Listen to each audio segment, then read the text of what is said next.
pengambilan darah kapiler atau vena, pembuatan dried blood spot atau DBS, pengemasan DBS, untuk Early Infant Diagnosis atau EID, pada pemeriksaan HIV-1 kualitatif.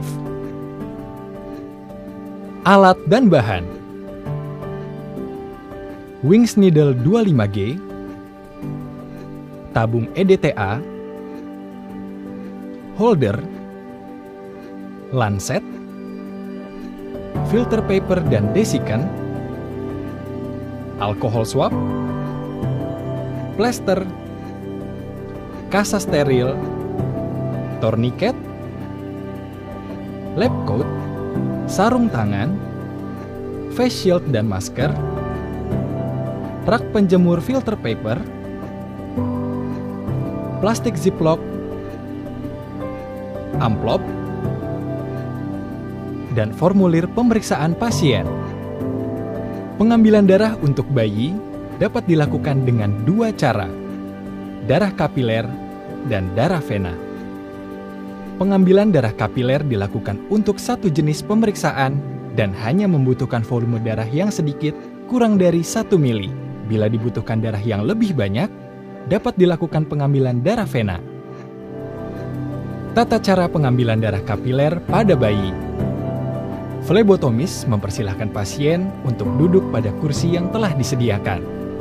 Flebotomis harus mencocokkan data pasien dengan identitas yang tercantum dalam formulir pemeriksaan pasien seperti nama, umur, dan alamatnya.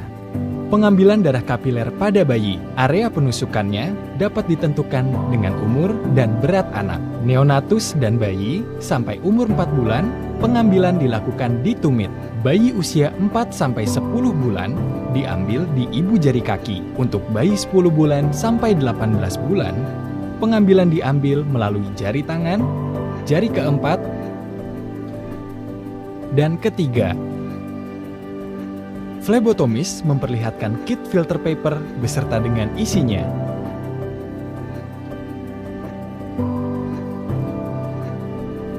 Flebotomis menunjukkan filter paper yang akan digunakan, lalu menunjukkan bagian lingkaran tempat darah diteteskan. Mencuci tangan, lalu gunakan sarung tangan. Hangatkan area penusukan. Flebotomis menunjukkan alat dan bahan yang akan digunakan. Masih baru dan tersegel. Lakukan desinfeksi pada area penusukan dengan alkohol swab. Lalu, biarkan kering minimal 30 detik. Lakukan penusukan.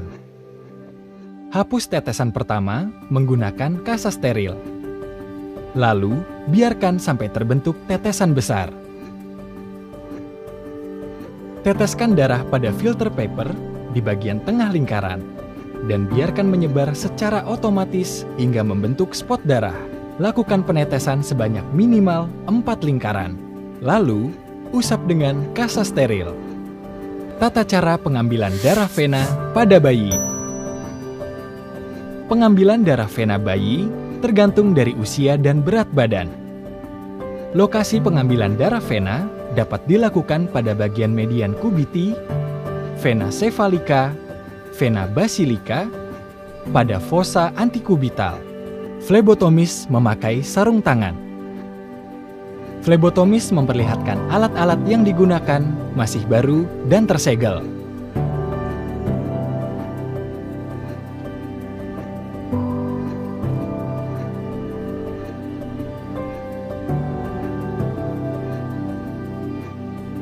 Lakukan pengecekan vena yang akan ditusuk. Bersihkan area penusukan dengan alkohol swab.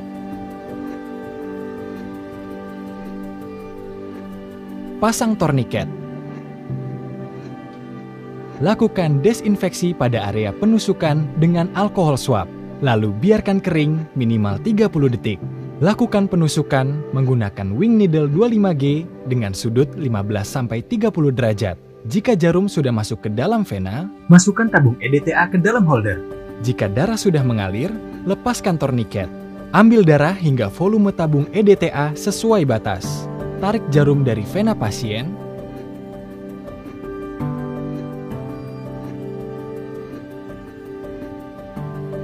Tekan dan tutup area penusukan dengan kasa steril dan cek kembali. Pastikan darah sudah tidak mengalir.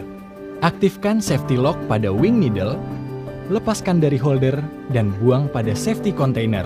Setelah tabung dilepaskan dari holder, pasang label dan konfirmasi pada pasien. Lakukan mixing atau homogenisasi sebanyak 8 kali.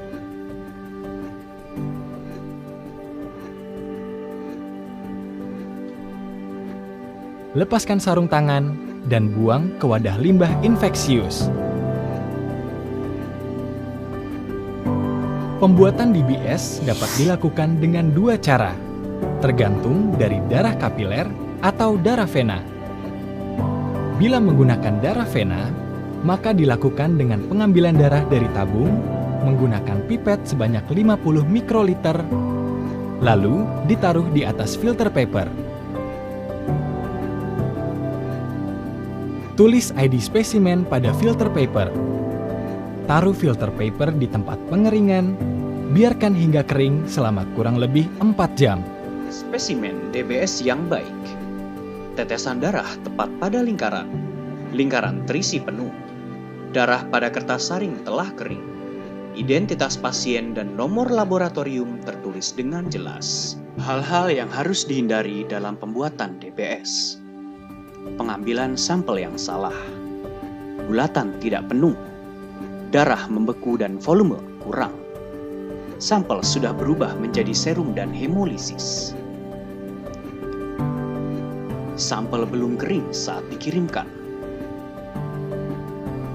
Darah tercampur dari segala sisi dan volume darah terlalu banyak. Meneteskan lebih dari 1 tetes dan darah sudah mengklot.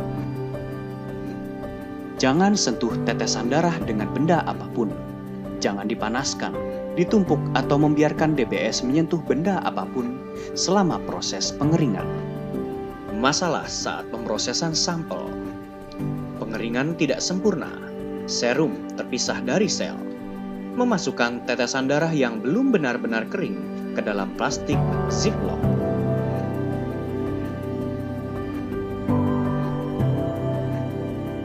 Alat dan bahan pengemasan dan pengiriman. Filter paper, desikan, plastik ziplock kecil, plastik ziplock besar, amplop, formulir pemeriksaan pasien, plastik pembungkus amplop. Aturan pengiriman. Tuliskan DBS pada pojok kanan atas menggunakan huruf kapital. Cantumkan nama penerima dan pengirim, detail nomor telepon dan alamat. Menghubungi vaskes rujukan sebelum pengiriman. Penyimpanan spesimen DBS.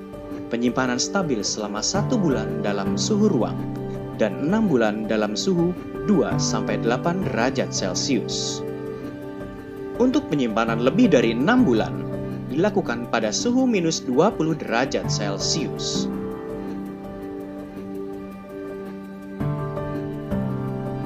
Pengiriman spesimen DBS. Pengiriman spesimen DBS harus memenuhi standar IATA. DBS bukan bahan infeksius tanpa pengecualian, namun tetap harus hati-hati dalam penanganan, packaging, dan labeling.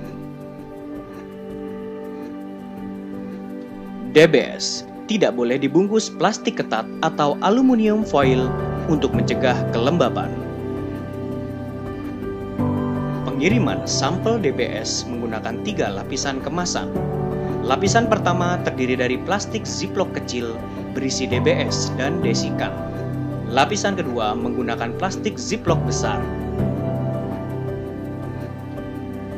Lapisan ketiga merupakan amplop berkualitas tinggi.